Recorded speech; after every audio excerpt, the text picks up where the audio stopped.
Assalamualaikum warahmatullahi wabarakatuh. Kembali bersama saya Zulkarnain El-Maduri. Sebagaimana yang Anda tonton dalam mukaddimah video saya ini adalah praktek kuburiyun di antara kuburan-kuburan orang soleh yang dikuburkan di tempat tersebut. Bagaimana sebenarnya kuburan itu menurut Islam? Sepanjang sejarah, kalau kita bukalah dari zaman Rasulullah Sallallahu Alaihi Wasallam, manusia teragung dari seluruh manusia yang ada di muka bumi ini, ya, rasanya tidak kita temukan isyarat yang menunjukkan bahwa sahabat-sahabatnya ataupun keluarga dekat Rasulullah Sallallahu Alaihi Wasallam, termasuk yaitu istrinya Ali bin Abi Thalib, terus putra-putranya yang meramaikan kuburan Rasulullah Sallallahu Alaihi Wasallam semasa hidupnya. Bahkan sepertinya tidak ada riwayat-riwayat yang menerangkan tentang pemuliaan yang dilakukan oleh mereka terhadap kuburan Rasulullah Sallallahu Alaihi Wasallam. Jika kita buka dalam lembaran-lembaran sejarah yang ada, nah, karenanya kuburan itu mendapat peringatan keras dari seorang ulama yang isinya dengan tema maja'a fi taglidi fi man abadallaha 'inda qabri rajulin salih fa kaifa idza abadahu. Nah, ini ya, yaitu tentang sikap keras Rasulullah Sallallahu Alaihi Wasallam terhadap orang yang beribadah kepada Allah di sisi kuburan. Di sisi kuburan itu sikap keras Rasulullah di sisi kuburan terhadap orang-orang yang beribadah di sisi kuburan. Kemudian pertanyaannya, fa kaifa idza abadahu, lalu bagaimana kalau misalnya beribadah langsung kepada kuburan, di sisi kuburan orang soleh saja, itu mendapatkan peringatan keras dari Rasulullah Sallallahu Alaihi Wasallam. Tetapi kalau kita lihat dan kita simak video itu, isinya menggambarkan suasana kuburan yang diramaikan oleh pemujaan-pemujaan dari kalangan orang-orang awam. Orang awam itu bukan hanya Muslim Indonesia, bisa saja Muslim Arab juga adalah awam kebanyakannya. Sebagaimana yang bisa ditonton dalam video ini.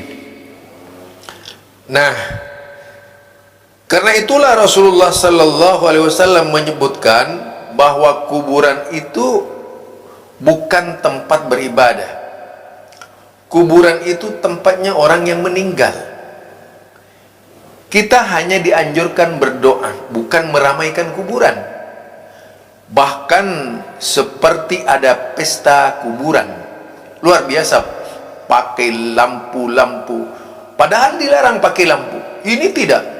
Kita kalau datang ke kuburan, justru kuburan itu seperti malam bulan purnama yang dihias indah oleh orang-orangnya. Ini namanya menyalahi Rasulullah Sallallahu Alaihi Wasallam. Sementara Rasulullah melarang memberikan lampu menyinari kuburan-kuburan itu. Ini bahkan dihiasi dengan lampu kelap-kelip, lampu merah, putih dan sebagainya. Nah, inilah yang bisa menjadi penyebab pada akhirnya kuburan dikeramatkan. Dalam sebuah kaidah hukum disebutkan, al-wasailu laha ahkamul maqasid. Hukum sarana mengikuti hukum tujuannya. Jadi sarana yang dibuat itu, sarana yang disediakan tersebut, itu karena tujuannya, yaitu tujuannya meramaikan kuburan tadi. Sehingga dengan berlebih-lebihan mereka melakukan pemujaan-pemujaan yang tentu saja sangat tidak dibenarkan oleh agama. Agama mengeluarkan larangan. Kalau kita lihat dalam riwayat Sahih Bukhari misalnya, Sahih Bukhari dan Muslim, yaitu dari Aisyah radhiyallahu an, bahwa Ummu Salamah radhiyallahu anha bercerita kepada Rasulullah sallallahu alaihi wasallam tentang sebuah gereja, ya. Coba ini dicermati, dipahami, ya, dicermati, dipahami. Yang ia lihat di negeri Habasa, Ethiopia, yang di dalamnya terdapat gambar-gambar. Maka Rasulullah bersabda, kita tahu gereja pada waktu itu berfungsi untuk tempat ibadah orang-orang Nasrani sebelum lahirnya Islam. Dan itu dianggap orang soleh, orang-orang yang meninggal, dijadikan pijakan-pijakan mereka ketika mereka berdoa kepada Allah. Mereka agung-agungkan orang-orang soleh itu. Apa kata Rasulullah sallallahu alaihi wasallam? Ulaika idza mata fihimur rajulus salih, ya. Jadi ulaika idza mata fihimur rajulus salih, yaitu apabila rajulus salih yang berada di tengah-tengah mereka itu meninggal, awil abdus saleh, atau hamba yang saleh, banu ala qabrihi masjidan, yaitu mereka pengikut-pengikutnya membangun tempat ibadah di kuburan itu, di kuburan itu. Wasawwaru fihi tilka suwar, lalu mereka memahat, melukis, membentuk gambar-gambar yang begitu banyak berkaitan dengan orang soleh yang meninggal tersebut. Apa kata Rasulullah sallallahu alaihi wasallam? Ulaika syirarul khalqi indallah. Ulaika syirarul khalqi indallah. Mereka itu seburuk-buruk makhluk di sisi Allah subhanahu wa ta'ala. Jadi mereka ini dihukumi oleh beliau sebagai sejelek-jelek makhluk, karena mereka melakukan dua fitnah sekaligus, yaitu fitnah memuja kuburan dengan membangun tempat ibadah di atasnya, dan fitnah membuat gambar-gambar atau patung-patung, ya. Nah, jelas sekali kan, Ummu Salamah merupakan salah satu istri Nabi. Dia diperistri oleh Nabi setelah suaminya Abu Salamah meninggal dunia. Ummu Salamah adalah salah satu orang yang ikut dalam rombongan kaum muslimin yang hijrah ke Habasa bersama rombongan tersebut. Jadi ceritanya cukup panjang itu, menjadi saksi dan melihat kejadian-kejadian yang terjadi di Habasa. Di antaranya yaitu tadi, melihat orang-orang soleh meninggal lalu kuburannya dijadikan tempat ibadah, diramaikan dengan suasana ibadiah, ubudiyah. Berbagai macam cara dilakukan oleh mereka, mengagung-agungkan dan membesar-besarkan orang yang meninggal. Ini yang dilarang oleh Rasulullah sallallahu alaihi wasallam.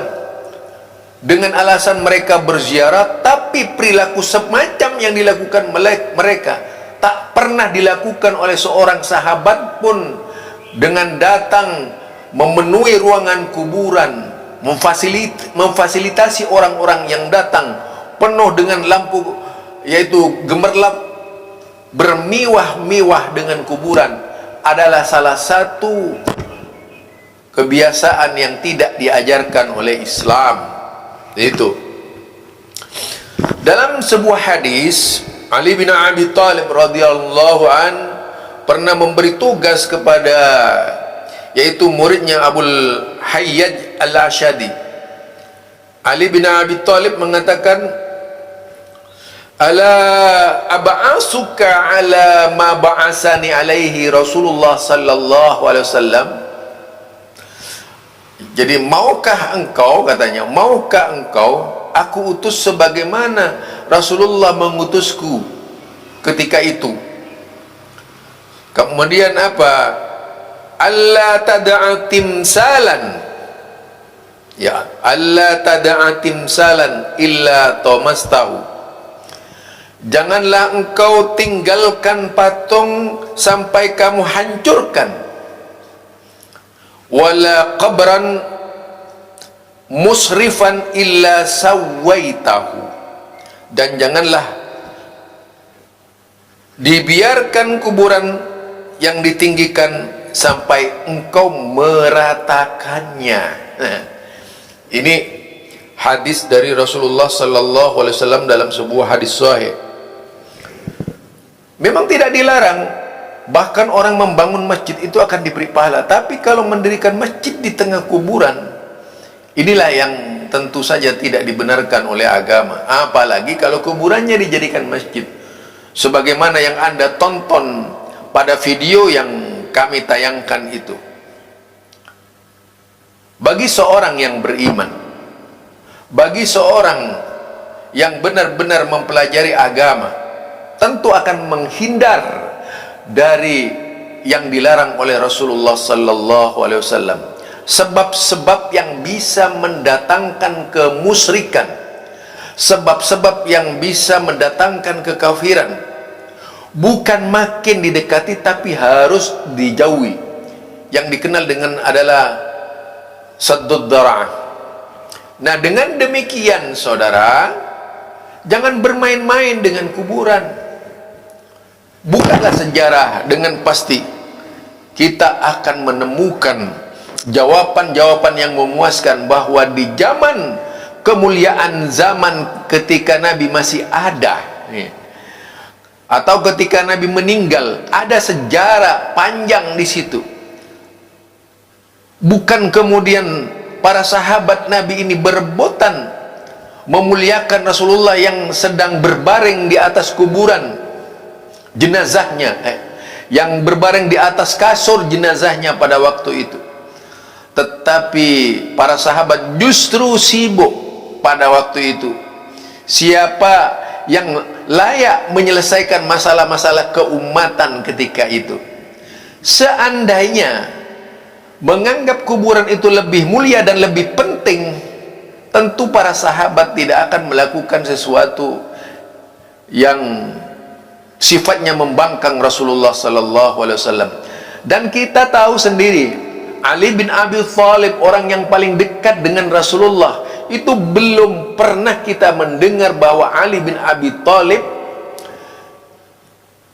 adalah tokoh yang meramaikan kuburan. Tidak ada satupun. Kita tidak mendengar bahwa cucu Rasulullah Hasan dan Husain itu meramaikan kuburan Rasulullah sallallahu alaihi wasallam. Kita tidak membaca bahwa para sahabat-sahabat Nabi berkumpul sebagaimana orang-orang yang berkumpul dalam video itu, lalu mereka meramaikan kuburan. Tidak pernah terjadi ketika itu. Yang jelas, perbuatan-perbuatan yang dilakukan oleh mereka itu sangat menyalahi ajaran agama. Kita kadang-kadang mudah terperdaya dengan orang yang menyesatkan kelompok lain, tetapi tidak sadar dengan lingkungan-lingkungan di sekitar kita, di mana banyak orang-orang yang terjerumus ke dalam hal-hal yang subhat, yang tak seharusnya dilakukan oleh seorang muslim. Karena sesuatu yang subhat itu pasti berkumpul antara barang haram dan halal. Lebih layak dihindari daripada akhirnya kita benar-benar terjerumus kepada barang haram yang menjauhkan kita dari Allah Subhanahu wa taala, yang menjauhkan kita dari tauhid kepada Allah Subhanahu wa taala, yang menjauhkan kita dari sunnah Rasulullah sallallahu alaihi wasallam, yang menjauhkan kita dari Islam yang sebenar-benarnya. Subhanakallahumma wa bihamdika asyhadu an la ilaha illa anta astaghfiruka wa atubu ilaik. Assalamualaikum warahmatullahi wabarakatuh.